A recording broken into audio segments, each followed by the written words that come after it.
Student welcome to chemistry class. और आज हम पढ़ेंगे ऑर्गेनिक के फर्स्ट चैप्टर जो है आपका halo alkane and hello arene. Halo alkane अगर देखें तो इनके नाम में ही आपको परिभाषा दिखाई दे देगा। हेलो यहाँ से लेके यहाँ तक, हेलो मतलब होता है हाइलोजन, और हाइलोजन का मतलब आपको मालूम है 17 नंबर के आवर्त सारणी के सभी तत्व फ्लोरो, क्लोरो, ब्रोमो, आइडो। क्लियर हो रहा है। एल्केन, एल्केन का मतलब होता है कोई भी एल्किल ग्रुप, कोई भी एल्किल समूह आर, चाहे वो मेथिल है, एथिल है ना, प्रोपिल है, ब्यूटिल है, जितने भी आप बना सकते हो एल्किल समूह आर। इसी तरीके से अगर इसका देखें तो हेलो एरीन मतलब कि हेलो का मतलब है हाइलोजन और एरीन का मतलब है चक्रीय एरोमेटिक कंपाउंड या एरोमेटिक हाइड्रोकार्बन, मतलब इस तरीके का साइक्लिक जो आपका बेंजीन होता है। ठीक है, क्लियर हो रहा है। हाइलोजन को हम एक्स से प्रदर्शित करते हैं, रिप्रेजेंट ऑफ एक्स, इसका सिंबल एक्स होता है। एल्किल का आप आर करोगे, एरिल के लिए आप आर डैश यूज कर सकते हो। ठीक है, तो अब थोड़े से डेफिनेशन की ओर चलते हैं। तो हेलो एल्केन पहले स्टार्ट करेंगे। हेलो एल्केन का मतलब ये है, आप डेफिनेशन में देखिए, अभी आप पढ़े, जब कोई एलिफैटिक हाइड्रोकार्बन, मतलब कि आपका कोई R aliphatic hydrocarbon halogen group से जुड़ जाए, है ना। चाहे तो यहाँ पे आप लिख सकते हो कि जब कोई एलिफैटिक हाइड्रोकार्बन से कोई हाइलोजन ग्रुप एकल बंध द्वारा जुड़ जाए, एकल बंध द्वारा जुड़ जाए, उसे हम हेलो एल्केन कहते हैं। क्लियर हो रहा है। सामान्य सूत्र आपको आर एक्स इस तरीके से दिखाई देगा। आर की जगह आप कोई भी एल्किल समूह रख सकते हो, जैसे मैंने लिखा है एथिल CH3। सिंगल बंध से कोई भी आपका हाइलोजन समूह जुड़ा है। ठीक है, तो हेलो एल्केन के बाद अब हम इसके क्लासिफिकेशन को जानते हैं, वर्गीकरण को। अगर हेलो एल्केन की बात करें तो आपको मालूम है एक हाइलोजन समूह और एक एल्किल समूह जब एकल बंध से जुड़ जाए तो हेलो एल्केन बनाता है। लेकिन इनको भी वर्गीकृत किया गया है। किस आधार पे वर्गीकरण है? पहला आधार होता है नंबर ऑफ हाइलोजन ग्रुप और दूसरा आधार होता है carbon bond, nature of carbon bond, nature of carbon bond. इसको डिटेल में और जानते हैं आगे। यहाँ पे वर्गीकरण का पहला आधार है हाइलोजन संख्या के आधार पर, दूसरा आधार है कार्बन बंध, है ना। कार्बन जब हाइलोजन से जुड़ा है वो उस बंध की प्रकृति के आधार पे निर्भर करता है वर्गीकरण। तो पहले वर्गीकरण की ओर चलते हैं, जिसमें आपको हाइलोजन संख्या के आधार पे वर्गीकरण किया गया है। किसका? हेलो एल्केन का। हेलो एल्केन मतलब एक एल्किन समूह और एक हाइलोजन समूह। अगर इस तरीके का आपको सामान्य सूत्र दिखाई देता है जिसको हम हेलो एल्केन बोलते हैं, इसकी जगह मैं रख रही हूँ CH3 और इसकी जगह ले रही हूँ मैं Cl। आप Br ले सकते हो, I भी ले सकते हो, ब्रोमीन ले सकते हो, आयोडीन ले सकते हो, F भी ले सकते हो, लेकिन F हम ज़्यादा उपयोग नहीं करते। इसका क्या कारण है ये इस अध्याय में पढ़ेंगे भी, क्योंकि एल्किल की जो संरचना होती है और फ्लोरीन की जो संरचना होती है वो समान हो जाती है। समान संरचना होने के कारण जो जिफ है, जिफ की जो ऊर्जा है वो अत्यधिक हो जाती है, प्रबल हो जाती है, जिसके कारण उनके बीच के बंध को तोड़ना मुश्किल होता है ना। और वो कहीं पे भी रासायनिक अभिक्रिया नहीं दर्शाते। इसीलिए आप अपने बुक में देखोगे तो पूरे आपको उदाहरण, चाहे रासायनिक अभिक्रिया की हो या निर्माण विधि हो, उसमें आपको कभी भी फ्लोरो बनाते हुए नहीं दिखाएगा। मतलब कि हाइलोजन हेलो एल्केन में, है ना, आपको एल्किल फ्लोरीन नहीं दिखाई देता है। ठीक है, तो इसका यही कारण है। इसको और विस्तार से पढ़ेंगे जब हम आगे बढ़ते जाएंगे अध्याय में। तो पहले यह ध्यान दो कि इसके जगह मैंने एक एल्किल समूह रखा, इसके जगह मैंने एक हाइलोजन समूह रख लिया।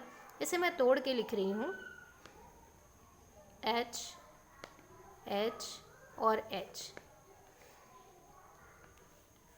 अब इस हाइड्रोजन के जगह अगर मैं कोई और हाइड्रोजन मतलब एक और हाइड्रोजन समूह ले आऊँ, ठीक है, यहाँ Cl, यहाँ पे भी Cl, यहाँ H और यहाँ H, पहले वाली जो संरचना है वो कहलाएगी मोनो हेलोएल्केन। क्लियर हो रहा है? मोनो क्यों? क्योंकि एक ही हाइड्रोजन समूह है। यहाँ पे देखो आपको दो हाइड्रोजन समूह दिख रहे हैं, मतलब कि डाई हेलोएल्केन, ठीक है। डाई हेलोएल्केन को दो भागों में विभक्त किया गया है। पहला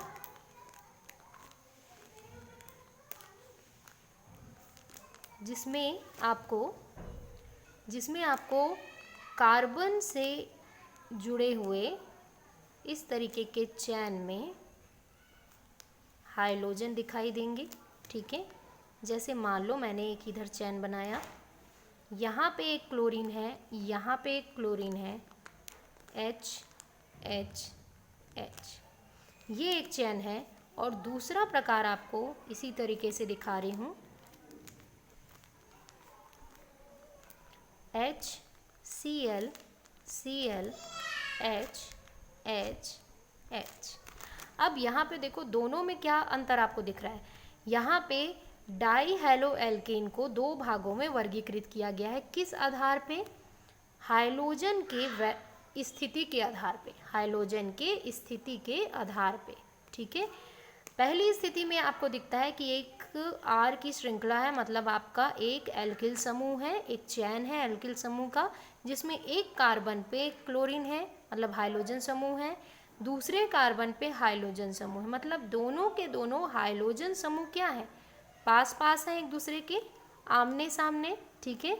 तो ऐसे संरचना वाले डाई हेलोएल्केन को हम क्या नाम देते हैं? विजिनल, ठीक है, विजिनल डाई हेलोएल्केन। यहाँ पे क्लियर हो रहा है सभी को? इस तरीके से अगर आपको चैन दिखाई दे जिसमें हाइड्रोजन समूह आमने सामने हो और पास पास हो, उसे हम विजिनल डाई हेलोएल्केन कहते हैं। अब इस संरचना में देखो, इसमें भी दो कार्बन है, लेकिन एक ही कार्बन पे दो आपको हाइड्रोजन दिखाई दे रहे हैं, इस कार्बन पे नहीं है, ठीक है। तो एक ही तरफ के दिखाई देंगे, एक ही कार्बन पे दो हाइड्रोजन आपको दिखाई दे तो इसे कहते हैं जर्मिनल, जर्मिनल डाई हेलोएल्केन।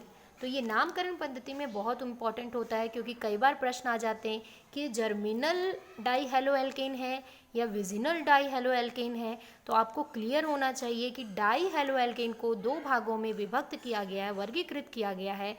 एक विजिनल होता है जिसमें हाइड्रोजन आमने सामने होंगे, और एक जर्मिनल होता है जिसमें कार्बन में दोनों ही हाइड्रोजन व्यवस्थित होंगे। तो यहाँ पे क्लियर हो रहा है आपको डाई। अब उसी तरीके से अगर मैं यहाँ पे Cl Cl Cl H इस तरीके की कोई संरचना बनाती हूँ तो उसे हम क्या कहेंगे? Try haloalkane. और यहाँ पे भी H हटा के मैं Cl लगा दूँ तो उसे हम कहेंगे टेट्रा। और अगर चैन में बहुत सारे और आपको श्रृंखला दिख रही है कार्बन की इस तरीके से कंटिन्यू, और 4 से ज़्यादा है, 5 है तो पेंटा, और बहुत ज़्यादा है तो पॉली हेलोएल्केन बोलेंगे। पॉली हेलोएल्केन आपको पॉलीथीन में दिखाई देता है जब हम उसकी संरचना बनाते हैं, ठीक है। तो यहाँ पे आपका कौन सा क्लासिफिकेशन क्लियर हो गया? हाइड्रोजन संख्या के आधार पे वर्गीकरण हमने सीख लिया। अब हमको जानना है कि कार्बन बंध की प्रकृति पे वर्गीकरण किस प्रकार किया जाता है। कार्बन बॉन्ड नेचर के आधार पे अगर वर्गीकरण किया जाए तो आपको मालूम है कि कार्बन बंध किस पे निर्भर करता है? आपके संकरण पर निर्भर करता है ना। आपने 11वीं में पढ़ा है हाइब्रिडाइजेशन। क्या होता है हाइब्रिडाइजेशन? तो हाइब्रिडाइजेशन वो होता है जिसमें दो समान ऊर्जा और समान आकार वाले जो ऑर्बिटल होते हैं वो आपस में सहयोग करते हैं और उतनी ही संख्या में ऑर्बिटल्स का निर्माण करते हैं, तो उसे हम संकरण कहते हैं। तो कार्बन बॉन्ड के नेचर पे जो वर्गीकरण किया गया है वो संकरण के आधार पे किया गया है। पहला C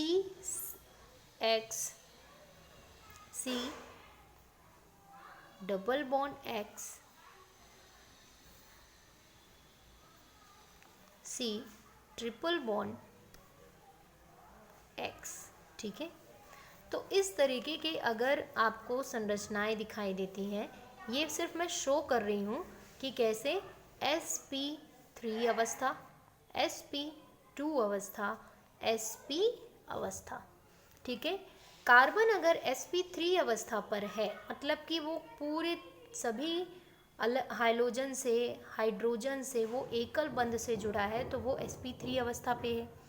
अगर वो द्विबंध बना रहा है मतलब ये कार्बन किसी अन्य कार्बन से द्विबंध से जुड़ा है और इस तरीके से जुड़ा हुआ है, तो sp2 अवस्था है ना। sp अवस्था अगर कोई कार्बन किसी कार्बन से त्रिबंध में उपस्थित है और वो कार्बन किसी अन्य हाइड्रोजन समूह से जुड़ा है, तो वो sp अवस्था पे है, ठीक है।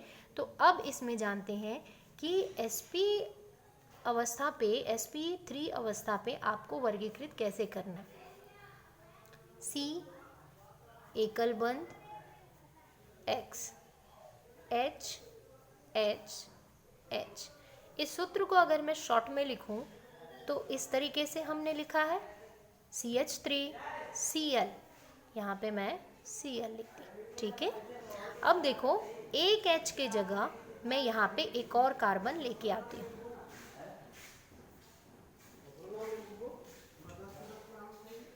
यहाँ पे मैंने लगा दिया एक और कार्बन। अब देखो जो केंद्रीय कार्बन परमाणु है वो एक बंध किससे बना रहा है, हाइड्रोजन से, और दूसरा बंध किससे बना रहा है, अन्य एल्किल समूह से।